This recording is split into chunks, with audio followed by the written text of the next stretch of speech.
absamiyo nabadgelyo uga bilaabmay kaltanka ololaha doorashooyinka xisbiyada qaranka Soomaaliland oo socon doona muddo 20 casho ah waxaana ololahaas ay ku tartamayaan saddex xisbi qaran ee Soomaaliland ay u cid kulmiye wadani ay waxa ugu horeyntii saaka si absamiyo u daafuray xisbiga Gaamre Cadaalad iyo Daryeelka Wacyi kaasoo dhammaan taageerayaashiisa saaka isaga soo kala baxeen xaafadaha kala duwan ee magaalada kuwaas oo sidii xafiiska guud ee xisbigaasi ku leeyahay magaalada Ceergaabo kuwaas oo socod iyo gaadiid ku soo maray shaariicada kala duwan ee magaalada Ceergaabo kuwaas oo ugu dambeyntii ku biyo shubtay xarunta fagaaraha beerta xuriyada nuur ee magaalada Ceergaabo waxaana xafladaasi taageerayaasha kala soo qayb galay mas'uuliyiinta xisbiga ee gobolka iyo waliba gudoomiyaha ololaha kaambeynka u qaabilsan xisbigaasi gobolka waxaana ugu horeyntii halkaasi ka kala hadlay mas'uuliyiinta kala duwan ee xisbiga qaranka doorano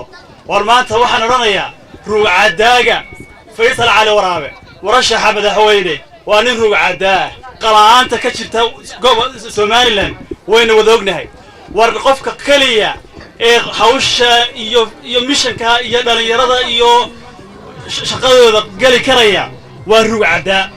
innaga waxa layna yiraahaa sanaag haddii aynu nahay waxa weeye hankaagu ha dhaafo reer hebel ayaynu ku xisaabtamaynaa hankaagu ha dhaafo reer hebel annagu haddii aynu nahay xisbiga ucud waxaanu diidanahay aanu ka hortaaganahay qabyaaladda waxaanu hortaaganahay tiifiyada la iska caayayo waxaanu hortaaganahay wixii dhibaato qarankan iyo dadka maxay tahay Soomaaliland u keenaya ayay ucud ka dhidhidaa oo ay hortaagan tahay waxaan idin sheegayaa ucud inay ku ballan qaaday inay dadka naafada inay dayarta inay dhalinyarada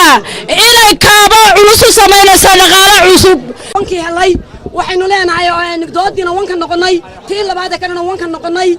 doorashadana waxaynu rajaynaynaa in wanka noqono wanka ayaynu noqonaynaa ayadana waynu ku guuleysanaynaa waxa kale aan idin sheegayaa xisbiga ucud ma aha xisbi reer leeyahay waa xisbi jamhuuriyadda Soomaaliland oo dhammi leedahay waa xisbi ay leedahay dhalinyaradu waa xisbi aan cidna laga sheeganayn laakiin xisbiyada kale waa agtiina waa talaaya abtisiin lagu soconaya guday laashigeed waxaan baaqalka ugu dirayaa gobolada bariga waxaana baaqaasi ku salaysan yahay war maanta mashqaca la idin geliyay awoodiina baa la tijaabinayaa bal awoodiina bal maanta kaliya muujiyo oo cadaalad daradii Soomaaliland ka jirtay maanta cadaalad ba u eegtahay bal cadaaladda bal maanta waxaad muujisaan inaad bal awood aad leedihiin waxaana ugu dambeyntii halkaasi ka hadlay gudoomiyaha ololaha kaambeynka u qaabilsan xisbiga Cadaalad iyo Daryeelka Wacyi Maxamed Axmed Bulaytooyno hadday tahay xaqa shaqaaleynaynu leenahay sanaagahan hadday tahay musharax ku xigeenkii madaxweyne ay labada kaleba ay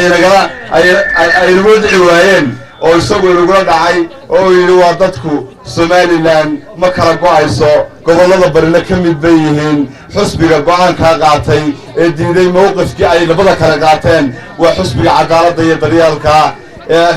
oo hogaaminaya Jida Faysal Cali Waraabe